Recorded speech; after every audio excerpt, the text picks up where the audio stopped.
Okay, Lee, so today is I guess it's the end of day 2. Yeah. And so far, fuck dude, that compressor sucks. How long do you think that compressor is going to go on for? Sorry, what? So how long do you think the compressor is going to go? An hour. Alright, man. So, day 2. Good, bad, evil. Very good. Big smile on my face. Yeah? Everything coming along? Shaping out, learning a lot, Yeah? making lots of mistakes.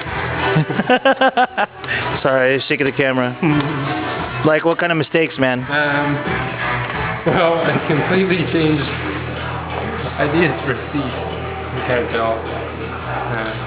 So is this the first, second, third, fourth rendition of a seat? I mean, you don't necessarily have to make one to be a seat, but how many versions?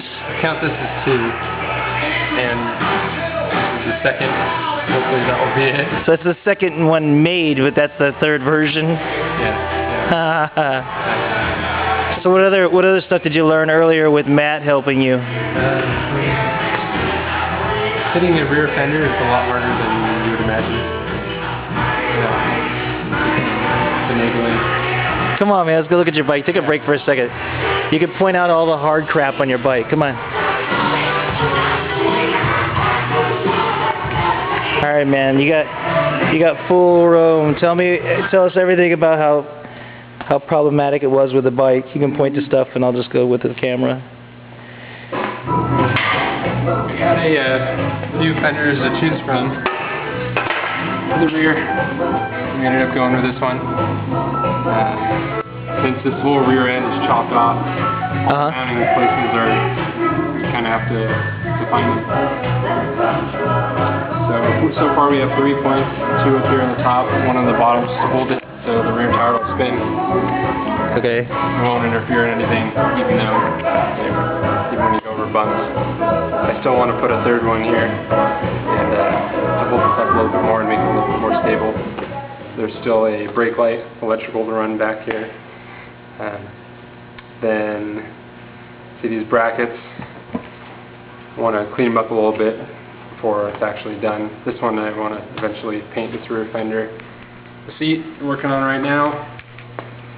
Starting from the back to the front, and this exhaust I have a little hard time with. But what's wrong with the exhaust? Well, it's just super like rusty on the bottom. Everything's all corroded, and you just gotta. Is your bike a California bike, or is it from another state? I don't know. You didn't have a license plate on it? Oh yeah, I had a California license plate. I don't know anywhere else. What color was it? Was it a blue or a white one? White. Oh, okay, so it's been rode recently since the white plates. And that electrical, tomorrow is going to be packed with electrical work, so that'll be fun. What do you plan on doing with that mess, man? Holy crap. I want to tuck it up here under the seat. That way you'll kind of be able to see through the bike. Yeah. And or else I might leave the covers on, off, I don't know. So kind of bragging rights, like this is a GSL 4. How dare you, sir? This is a 1981 GS 450L. Yeah. Bobber. I made it myself. So you gonna do anything with the wheels? I mean, they're pretty corroded and pretty funky. Definitely clean them up a little bit. Are you gonna take them off and completely redo them, or what? What are you gonna? Are you gonna be lazy like that? Taking it off, and yeah, probably take it off and redo them. It doesn't look too difficult just by looking at it, and also give me a chance to inspect and see what's exactly going on in there. Nice. Safety. So how are you going to do that seat? I mean, how's that seat supposed to look? I mean, right now, folks, you probably can't see it. I'll move some of the crap. But literally, this is how high. The camera's sitting on the ground, and that's how high Lee's motorcycle is, and that's Lee's shoe. So it's pretty low. But bike's got a great stance. You got to do like a dance just to get it to. You got to do a dance with the bike just to get the kickstand down. Yeah. Which I'll probably modify, make it a little easier. Yeah. How are you gonna modify it, man? You I'm gonna bend this bottom, take it off, and bend some stuff. Bend some stuff in the vise, or why don't you just use the torch? Hammer might be involved. Yeah, but won't you weaken the metal, and there's a possibility the bike will fall over from the weakened metal later on? If you play with it too much, yes. Nothing gets weaker when you play with it too much, buddy. If you were to heat it up and bend it? Yeah, never mind, bad joke. Oh. It's 2 a.m., I'm tired, jokes are going right by me. You guys can't really tell, Lee doesn't have glitter on him, he's just covered in aluminum shavings and, well, like, he's not really dirty, that's just aluminum dust all over him. Yeah. What time did you start this seat, man? This one? No, don't even try it. When did you start making the seat for this bike? Hours ago. Well, it's 2 a.m. now, and you guys got back I went to the store. I went to the store at 8 o'clock, and you'd been working on it like an hour before that. Makes the bike. It's pretty critical. All right, man, let's not dicking around with that. All right, so here's the seat. Initially, you should grab that one seat and talk about it. Like, bring the original over here, and then bring it over, and then talk about it. I think it would give a lot of, put a lot of perspective on this whole seat ordeal that's come up, and why you chose what you chose as opposed to what you were doing. So walk us through this pattern there, bud. First, kind of made a stencil of what I thought the seat should look like. Just with a piece of folded paper, and okay, kind of aggressive, but still enough to fit your actual butt on. And then sat on it, and Bruni kind of recommended that it was a little small, so it might kind of cut into your legs. So I kind of made it bigger, but it turned out kind of wonky, not very aggressive. So this looks like a tractor seat. Yeah. Something my dad would like. Bendy, but I don't know. So I just tried making it. And we're gonna have pizza for dinner tonight, guys. Go.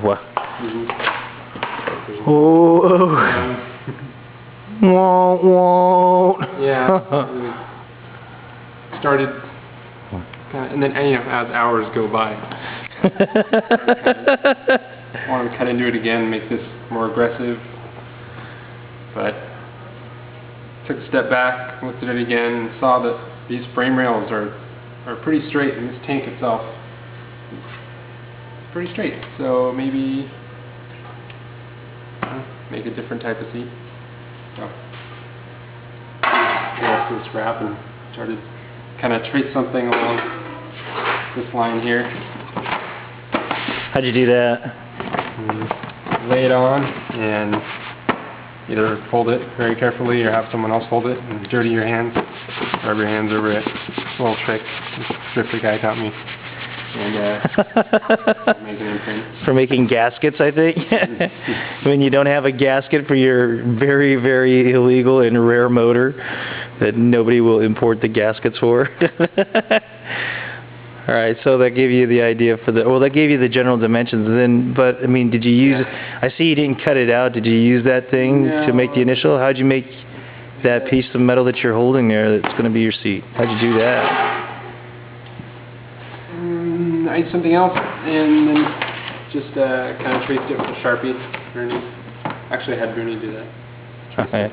Underneath the Sharpie while I held it, and I took that and traced it on here with a Sharpie, and made little adjustments and changes, and cut it out, and realized where I messed up, and then cut a little bit more, and it looks pretty good now. I still have some more filing to do, but I want to put a couple breaks in this, just to. This is going to have springs too. What are you going to use for the springs? I mean, I had those Acorns, but they're a little bit gaudy. They're kind of Harley-esque. And we're not doing the Harley thing here. No chrome. No chrome Acorns. What are you going to use, bro? What are they from? Huge springs. Are they from the exhaust valves of a Nissan 240SX single cam? Those there are valve springs from a Nissan 240SX single overhead cam. Yeah. maybe do a little something like that.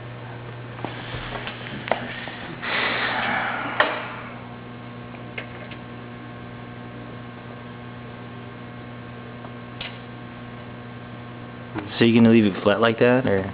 No, I want to break this up a little bit, like kind of bend it. Oh, okay. So this is round. I just rounded that. It was going to be flat. Then I looked at it again. This is kind of round. So I went around this, and then this has this little change there, and this is kind of... That's kind of cool because now you can hide that big gap, and it falls along. I mean, if you do cover the seat, it just complements your bike. So I think that's a better choice.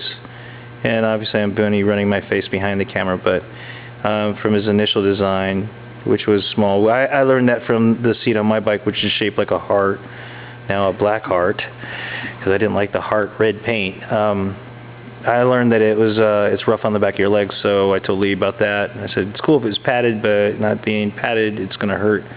So I did the bigger design, and then it looked like a tractor trailer, or like a tractor, like a farm tractor seat that big. And then Lee went with this design, and you know, once he gets it done, you can see that it's kind of going to complement the entire bike all the way up. So really, really, really nice. Cool. So. Okay, so I've tormented Lee and taken away from many hours. He's 2 days into his 4-day build at this point, and he's moving along quite well. Matt was helping him, and Matt was kind of pushing him. If you know me, I'm not one to tell you. I'll tell you how it is, and I had to tell Matt, I was like, Matt, leave him alone, man. This is his thing. He's got to sink or swim. He's going to make his own mistakes and learn them. So Matt did that. Matt's sleeping right now. It's 2 a.m. and Matt is sleeping, and Lee and I are... I don't know. I'm painting my motorcycle like different fruity colors because I'm just like that, impulsive, I guess. And Lee is toiling away at this bike. He's just hell bent on getting it done. So we'll load this up on YouTube later on and look him up. Lee Nowjock. He doesn't have a wall to post, and he never accepts anybody as friends. So don't even bother, man. Just go look at mine, Booney Renfeld at Facebook. You can find me. Booney Renfeld. RENFELD. Bye.